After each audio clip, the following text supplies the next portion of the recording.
The first thing on a letter is, do they say they're innocent? Mark Rabil is in the business of finding hope within the ruins. So it's kind of cool because they actually get attention, and the students haven't heard a lot of the stuff. He mines it from within the letters he gets almost daily from the collateral damage of the judicial process. Hundreds and thousands of people get caught up in that process because there's just absolutely not enough time, not enough people, not enough resources to adequately investigate and properly present cases. All right, everybody.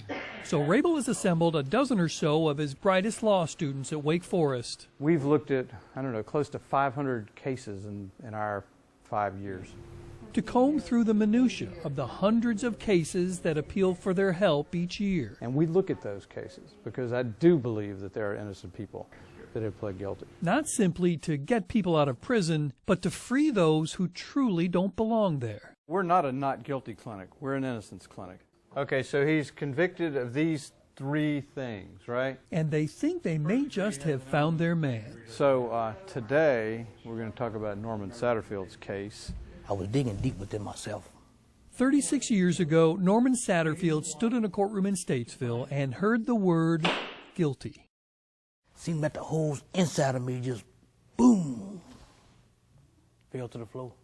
So who's the eyewitness? He was on trial for raping a white woman when he was 24. Did they do a rape kit? Yes.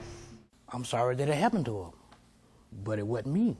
It is a process. Rabil and his students not only agree, Okay, this is a very important point here. but think they have a case. She's saying, from which I picked both Bruce and Norman as possible suspects. Bruce and Norman as possible suspects. And then she goes on to say Bruce's picture was not included in this small batch. It may all seem like a long shot, but Mark Rabil has made these kind of cases before. We'll keep on fighting. In the 1990s, he helped exonerate Darrell Hunt of his conviction for rape and murder. This is a document that we just got this year. I said, man, that could be me. That could be me. Light-skinned black male. Because there appear to be similar problems with Satterfield's conviction. Let's make sure we're all on the same page here. So you had race, eyewitness identification, the possibility of DNA evidence, and the possibility that evidence was not turned over, which now has turned out to be true. The state's theory on rape and sexual offense is somewhat weakened by the DNA evidence. The most significant may be those 3 letters that were unknown to the legal system when Satterfield was convicted. DNA is the most significant development in the history of American criminal law, and perhaps in the history of criminal law altogether, because it showed where mistakes are made. I know I didn't do it. Mistakes that Norman Satterfield is waiting to be corrected.